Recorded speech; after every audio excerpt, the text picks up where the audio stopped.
La suite est racontée par le propre fils de Saladin, Al-Malik al-Afdal, qui a alors 17 ans. Il dit « J'étais aux côtés de mon père à la bataille de Hittin, la première à laquelle j'ai assisté.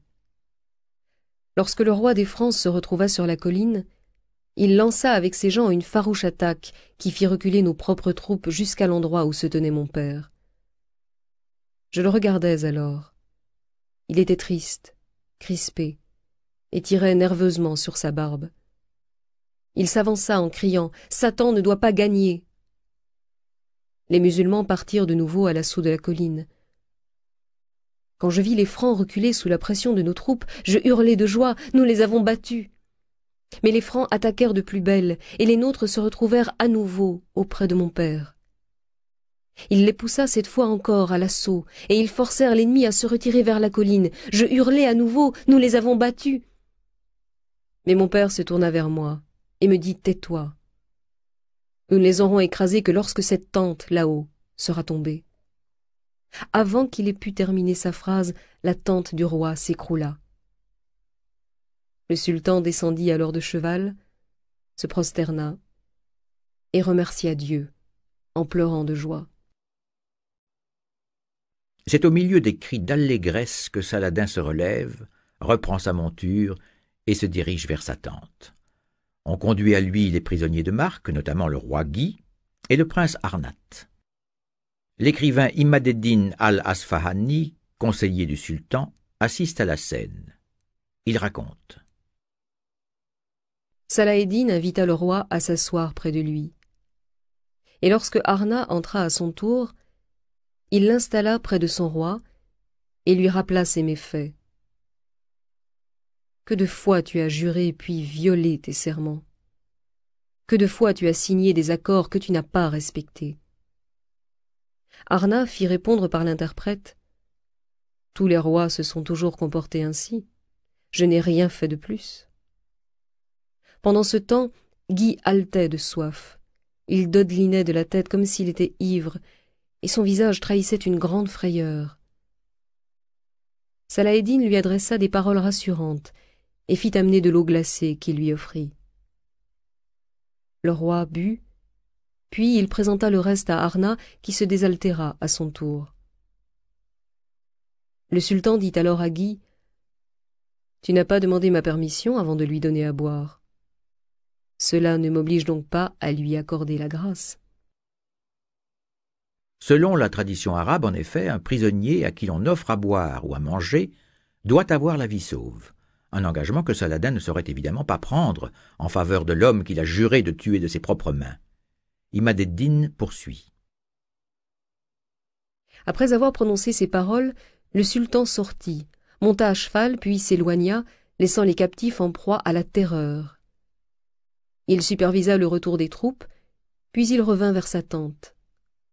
Là, il fit amener Arnat, avança vers lui en tenant son sabre et le frappa entre le cou et l'omoplate.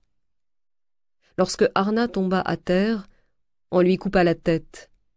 Puis on traîna le corps par les pieds devant le roi qui commença à trembler. Le voyant ainsi secoué, le sultan lui dit d'un ton rassurant « Cet homme n'a été tué qu'en raison de sa malfaisance et de sa perfidie. » De fait, le roi et la plupart des prisonniers seront épargnés, mais les Templiers et les Hospitaliers subiront le sort de Renaud de Châtillon. Saladin n'a pas attendu la fin de cette mémorable journée pour rassembler ses principaux émirs et les féliciter de leur victoire qui a rétabli, dit-il, l'honneur trop longtemps bafoué par les envahisseurs.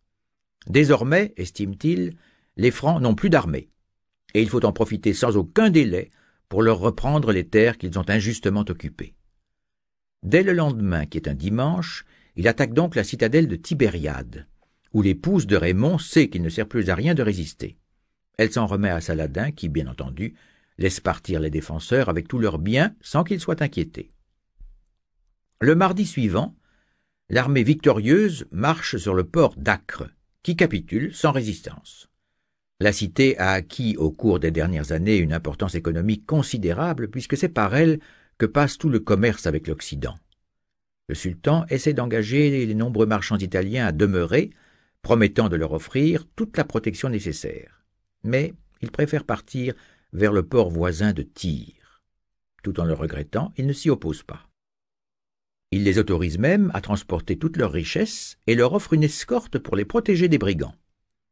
Jugeant inutile de se déplacer lui-même à la tête d'une si puissante armée, le sultan charge ses émirs de réduire les diverses places fortes de Palestine. Les uns après les autres, les établissements francs de Galilée et de Samarie se rendent, en quelques heures ou en quelques jours. C'est notamment le cas de Naplouse, de Haïfa et de Nazareth, dont les habitants se dirigent tous vers Tyr ou vers Jérusalem. Le seul accrochage sérieux a lieu à Jaffa, où une armée venue d'Égypte sous le commandement d'Al-Adel, frère de Saladin, se heurte à une farouche résistance. Quand il parvient à l'emporter, Al-Adel réduit l'ensemble de la population en esclavage. Partout ailleurs, la reconquête se fait en douceur. Après son court séjour à Acre, Saladin se dirige vers le nord. Il passe devant Tyr, mais, décidant de ne pas s'attarder au pied de sa puissante muraille, il entame une marche triomphale le long de la côte. Le 29 juillet, après 77 ans d'occupation, Saïda capitule sans coup férir, suivi à quelques jours d'intervalle par Beyrouth et Jbail. Le 4 septembre, Ascalon capitule, puis Gaza, qui appartenait aux Templiers. Au même moment, Saladin dépêche quelques émirs de son armée vers la région de Jérusalem, où il s'empare de plusieurs localités, dont Bethléem. Désormais, le sultan n'a plus qu'un seul désir, couronner sa campagne victorieuse, ainsi que sa carrière, par la reconquête de la ville sainte. Pourra-t-il, à l'instar du calife Omar, entrer dans ce lieu vénéré sans destruction et sans effusion de sang? Aux habitants de Jérusalem, il envoie un message, les invitant à engager des pourparlers sur l'avenir de la cité. Une délégation de notables vient le rencontrer à Ascalon. La proposition du vainqueur est raisonnable. On lui remet la ville sans combat, les habitants qui le désirent pourront partir en emportant tous leurs biens, les lieux de culte chrétiens seront respectés, et ceux qui à l'avenir voudront venir en pèlerinage ne seront pas inquiétés. Mais, à la grande surprise du sultan, les Francs répondent avec autant d'arrogance qu'autant de leur puissance. Livrer Jérusalem, la cité où Jésus est mort, il n'en est pas question. La ville est à eux, et ils la défendront jusqu'au bout. Alors, jurant qu'il ne prendra Jérusalem que par l'épée, Saladin ordonne à ses troupes dispersées aux quatre coins de la Syrie de se regrouper autour de la ville sainte. Tous les émirs accourent. Quel musulman ne voudrait pas pouvoir dire à son Créateur, au jour du jugement, « J'ai combattu pour Jérusalem » ou mieux encore, « Je suis mort en martyr pour Jérusalem ». Saladin, à qui un astrologue avait prédit un jour qu'il perdrait un œil s'il entrait dans la ville sainte, avait répondu « Pour m'en emparer, je suis prêt à perdre les deux yeux ». À l'intérieur de la cité assiégée, la défense est assurée par Balian d'Ibelin, maître de Ramleh, un seigneur qui, selon Ibn al-Hathir, avait chez les Francs un rang à peu près égal à celui de roi. L'encerclement de Jérusalem commence le 20 septembre. 6 jours plus tard, Saladin, qui a installé son camp sur le mont des Oliviers, demande à ses troupes d'accentuer leur pression en vue de l'assaut final. Le 29 septembre, les sapeurs parviennent à ouvrir une brèche au nord de l'enceinte, très près de l'endroit par lequel les Occidentaux ont opéré leur percée en juillet 1099. Voyant qu'il ne sert plus à rien de poursuivre le combat, Balian demande un sauf-conduit et se présente devant le sultan. Saladin se montre intraitable. N'a-t-il pas proposé aux habitants, bien avant la bataille, les meilleures conditions de capitulation? Maintenant, le temps n'est plus aux négociations, car il a juré qu'il prendra la ville par l'épée, comme l'avaient fait les Francs. Le seul moyen de le délier de son serment, c'est que Jérusalem lui ouvre ses portes et s'en remette totalement à lui, sans condition. Ibn al-Hathir relate. Balian insiste pour obtenir une promesse de vie sauve, mais Salah-ed-Din ne promet rien. Il essaie de l'attendrir, mais en vain. Alors il s'adresse à lui en ces termes. « Ô sultan, sache qu'il y a dans cette ville une foule de gens dont Dieu seul connaît le nombre. Ils hésitent à poursuivre le combat parce qu'ils espèrent que tu préserveras leur vie comme tu l'as fait avec bien d'autres, parce qu'ils aiment la vie et détestent la mort. Mais si nous voyons que la mort est inévitable, alors, par Dieu, nous tuerons nos enfants et nos femmes, nous brûlerons tout ce que nous possédons. Nous ne vous laisserons comme butin pas un seul dinar, pas un seul dirham, pas un seul homme ni une seule femme à emmener en captivité. Ensuite nous détruirons le rocher sacré, la mosquée Al-Aqsa et bien d'autres lieux.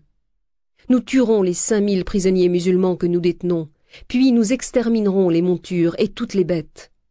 À la fin nous sortirons, et nous nous battrons contre vous comme on se bat pour sa vie. Aucun de nous ne mourra sans avoir tué plusieurs des vôtres. Sans être impressionné par les menaces, Saladin est ému par la ferveur de son interlocuteur. Pour ne pas se montrer trop aisément attendri, il se tourne vers ses conseillers et leur demande si, pour éviter la destruction des lieux saints de l'islam, il ne pourrait pas être délié de son serment de prendre la ville par l'épée.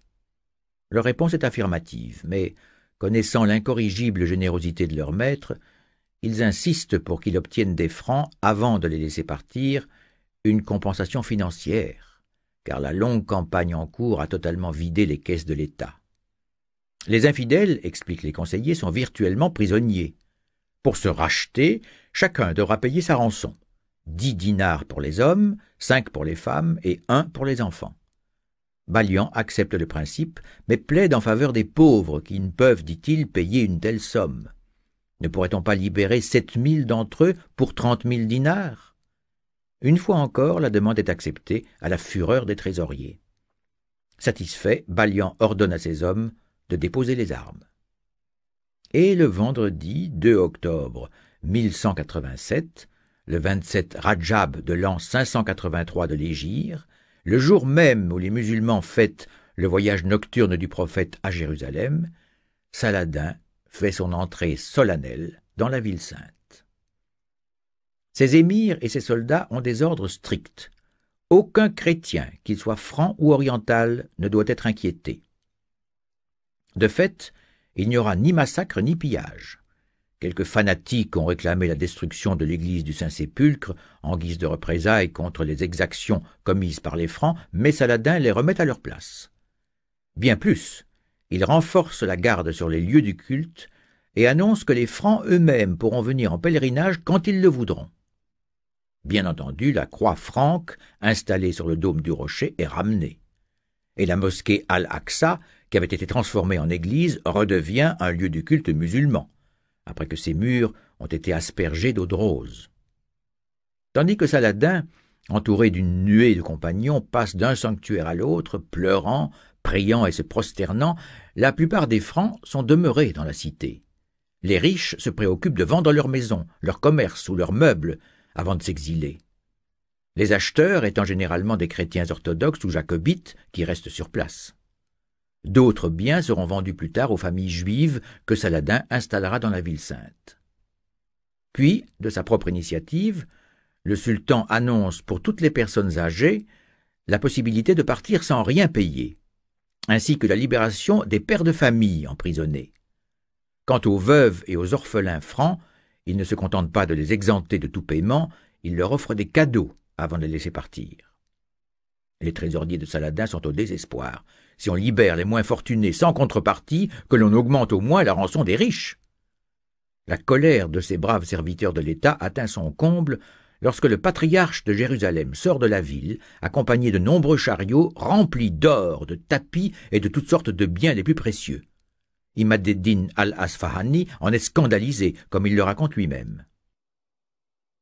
Je dis au sultan, ce patriarche transporte des richesses qui ne valent pas moins de 200 000 dinars. Nous leur avons permis d'emporter leurs biens, mais pas les trésors des églises et des couvents. Il ne faut pas les leur laisser. Mais Salah ed-Din répondit, nous devons appliquer à la lettre les accords que nous avons signés. Ainsi personne ne pourra accuser les croyants d'avoir trahi les traités. Bien au contraire, les chrétiens évoqueront en tout lieu les bienfaits dont nous les avons comblés. De fait, le patriarche paiera 10 dinars, comme tous les autres, et bénéficiera même d'une escorte pour pouvoir atteindre Tyr sans être inquiété. Si Saladin a conquis Jérusalem, ce n'est pas pour amasser de l'or, encore moins pour se venger. Il a surtout cherché, explique-t-il, à accomplir son devoir à l'égard de son Dieu et de sa foi. Sa victoire, c'est d'avoir libéré la ville sainte du joug des envahisseurs, et cela sans bain de sang, sans destruction, sans haine. Son bonheur, c'est de pouvoir se prosterner en ces lieux où sans lui aucun musulman n'aurait pu prier. Le vendredi 9 octobre, une semaine après la victoire, une cérémonie officielle est organisée dans la mosquée Al-Aqsa. Pour cette occasion mémorable, de nombreux hommes de religion se sont disputés l'honneur de prononcer le sermon. Finalement, c'est le cadi de Damas, Mohieddin ibn al-Zaki, successeur d'Abu Saad al-Harawi, que le sultan désigne pour monter en chaire, vêtu d'une précieuse robe noire. Sa voix est claire et puissante, mais un léger tremblement trahit son émotion. Gloire à Dieu qui a gratifié l'islam de cette victoire et qui a ramené cette cité au bercail après un siècle de perdition. Honneur à cette armée qu'il a choisie pour achever la reconquête. Et salut à toi, Salah ed-Din Youssef, fils d'Ayoub, qui a redonné à cette nation sa dignité bafouée.